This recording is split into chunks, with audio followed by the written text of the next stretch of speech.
जिस उम्र में पढ़ाई का समय था उस उम्र में डाकू ज्वाइन कर लिया। अपने घर और अपने पे अत्याचार हुआ, उसका बदला लेने के लिए डाकू बन गई। ये कहानी उस वीरता की है जो आजकल की लड़की नहीं कर सकती। ये कहानी उस क्वीन की है जो 22 बंदों की अकेले जान ले ली।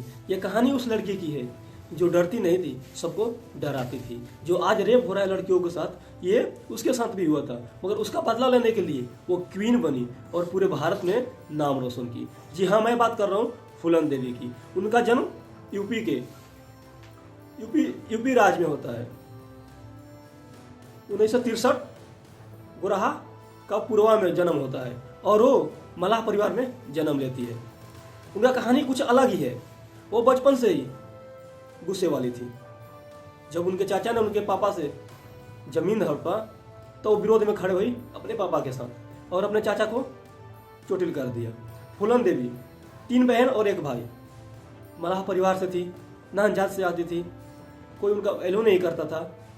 जब वो अपने चाचा को मार के चोटिल कर दी तब गांव वाले हंसने लगे और उनके पापा 12 साल की उम्र में ही 3 साल बड़े पुतीलाल से शादी करा दिए। शादी के बाद पुतीलाल ने दुर्व्यवहार करने लगा अपने पत्नी के साथ, फूलन देवी के साथ। फूलन देवी को यह सहन नहीं हुआ और बार बार मायके भाग के आती थी। फिर घर वाले हंसने लगे, गांव वाले हंसने लगे और फिर उनके पापा केस कर देते हैं कि ये अपने पति के साथ ऐसे करती है। फूलन देवी को पुलिस गिरफ्तार कर लेती है। पुलिस लेके जाती है, 1 हफ्ते रखती है। पुलिस भी दुरुपयोग करने लगती है, फूलन देवी सह लेती है। फिर जब वो रिहा होती है तो अपने पति पुतीलाल के पास जाती है। पुतीलाल ने दूसरी शादी कर चुका था और उसकी पत्नी और पुतीलाल ने उसका मजाक उड़ाया, मजाक उड़ा के और उनको वहां से खदेड़ दिया। अब फूलन देवी क्या करे? फिर उनका एक गिरोह से संपर्क होता है, गैंग स्टार्टर संपर्क होता है और वो उस गैंग में शामिल हो जाती है। फूलन देवी डाकू बनने की शुरुआत यहीं से होती है। बाबू गुजर गैंग में शामिल हो जाती है। उसमें एक विक्रम मल्लाह भी था जो फूलन देवी की कास्ट से ही था और उनके बारे में सब जानता था। मैं आपको बात बता दूं, बाबू गुजर गैंग में बाबू का नज़र फूलन देवी पे था। वो बार बार उनको तंग कर रहा था। बाबू का नज़र एक दिन फूलन देवी पे पड़ा और उनके साथ दुर्व्यवहार करने पे मजबूर हो गया। फिर विक्रम मल्लाह समझाया, फिर नहीं माने और बाबू विक्रम में झगड़ा हो गया। फिर विक्रम ने उनको मार डाला फूलन देवी के लिए। ये थी असली कहानी। अब यहाँ से कहानी शुरू होती है।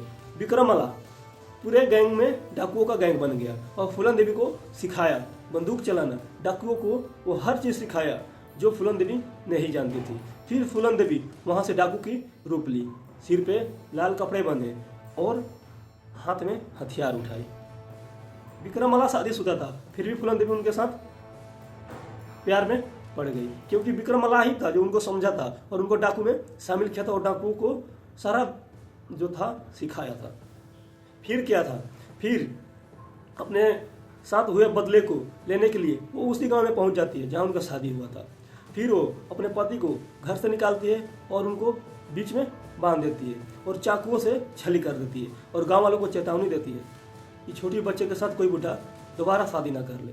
फिर वो वहाँ से निकल जाती है। यूपी पुलिस घबरा गई थी कि गैंग दिन ब दिन बढ़ते जा रहा था फूलन देवी का। फिर क्या था? फिर उनके गैंग में राजपूतों का ज़्यादा संख्या था। फिर 2 राजपूत जो जेल में बंद थे उन लोगों फिर बाहर निकले। राजपूतों का दबदबा बहुत ज़्यादा था। इसमें श्री राम और लाला राम जेल में थे। जब बाहर आए तो उन लोग गैंग ज्वाइन किया। गैंग में विक्रम मल्लाह को सरदार देख उनको रहा नहीं गया और वो भेदभाव करने लगे। गैंग में भेदभाव हुआ।